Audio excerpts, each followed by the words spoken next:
नमस्कार। आज हम एक बहुत ही खास संवाद देखने वाले हैं। हाँ, भगवान शिव और पार्वती जी के बीच का। बिल्कुल, जैसा ब्रह्मा जी ने बताया है, शिव जी ने पार्वती जी को स्वीकार तो कर लिया है और वो बहुत प्रसन्न है। हाँ, वो स्थिति है जब पार्वती जी की तपस्या सफल हुई है। लेकिन बात यहीं खत्म नहीं होती। आज हम देखेंगे कि इस स्वीकृति के बाद पार्वती जी क्या चाहती हैं। और शिव जी का क्या रुख रहता है इस पर? हाँ, उनकी सोच क्या है, उनके अपने स्वरूप के बारे में, सृष्टि के बारे में। तो गोता लगाते हैं इस संवाद की गहराइयों में, देखते हैं इसके मुख्य अंश क्या हैं। ठीक है, तो शुरुआत पार्वती जी से होती है। वो अपनी खुशी जाहिर करती हैं हाँ, वो शिव जी को अपना स्वामी कहती हैं और याद दिलाती हैं। कि वो सती ही है जिनके लिए दक्ष यज्ञ का वो विध्वंस हुआ था। वही, और ये भी कि उनका ये वाला जन्म मैना और हिमवान की पुत्री के रूप में क्यों हुआ है। देवताओं की मदद के लिए, तारकासुर वाली समस्या। हाँ, बिल्कुल। देवताओं को तारकासुर से बचाने के लिए ही ये सब भूमिका बनी है। अच्छा, यहाँ तक तो सब ठीक है, लेकिन फिर पार्वती जी की एक खास एक प्रार्थना है ना? हाँ, ये बहुत महत्वपूर्ण है। वो चाहती हैं कि शिव जी उनसे फिर विवाह करें। फिर से? लेकिन क्यों? स्वीकार तो कर ही लिया है। हाँ, पर इस बार वो चाहती हैं कि विवाह पूरी विधि विधान से हो, शास्त्रीय तरीके से। अच्छा, मतलब पिछले जन्म में जो हुआ था वो वैसा नहीं था। वो कहती हैं कि जब वो दक्ष पुत्री थीं, तब ग्रह पूजन वगैरह ठीक से नहीं हुआ था। और इस बार वो चाहती हैं कि सब कुछ सही तरीके से हो। और एक और खास बात है, वो चाहती हैं कि शिव जी खुद उनके पिता हिमवान के पास जाएं। और उनका हाथ मांगे, जैसे सामान्य विवाहों में होता है। हाँ, ताकि उनके पिता का मान बढ़े, उनका यश हो, उनकी तपस्या सार्थक लगे। ये तो बड़ी दिलचस्प मांग है। सामाजिक पहलू भी जुड़ा है इसमें। बिल्कुल। अब आता है शिव जी का जवाब, और वो जैसे तुरंत हाँ नहीं कहते। अच्छा, वो क्या कहते हैं? वो पहले सृष्टि की नश्वरता की बात करते हैं। कहते हैं कि ब्रह्मा से लेकर सब अनित्य हैं। मतलब कुछ भी स्थायी नहीं है। हाँ, जो दिखता है वो मिटने वाला है। वो खुद को निर्गुण परमात्मा बताते हैं।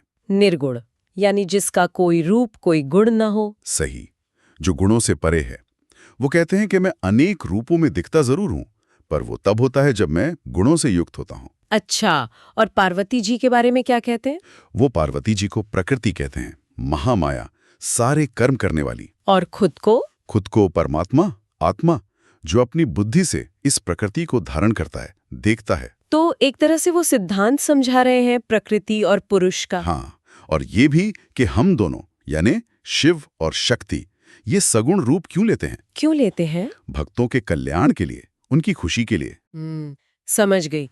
निर्गुण होते हुए भी सगुण रूप धारण करना भक्तों के लिए है। लेकिन फिर भी वो हाथ मांगने वाला बात, उसमें कुछ हिचक थी उन्हें। हाँ थी। सोस बताता है कि उन्हें याचक बनकर जाना, ये कहना कि दे ही दो, ये थोड़ा वो अजीब लगा। ये अपने पद के अनुरूप नहीं लगा। हाँ। उनका मानना था कि ये शब्द दे ही दो, ये बड़े लोगों को भी छोटा बना देता है।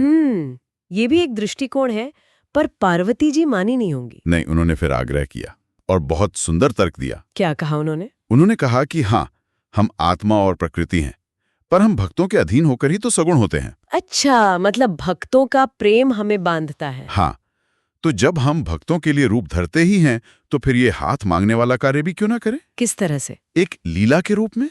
लीला मतलब एक दिव्य खेल या नाटक? बिल्कुल, इसे एक लीला समझकर कीजिए। इससे आपका यश फैलेगा, लोगों को पता चलेगा, वो गाएंगे। और इस भवसागर से पार होने में उन्हें मदद मिलेगी।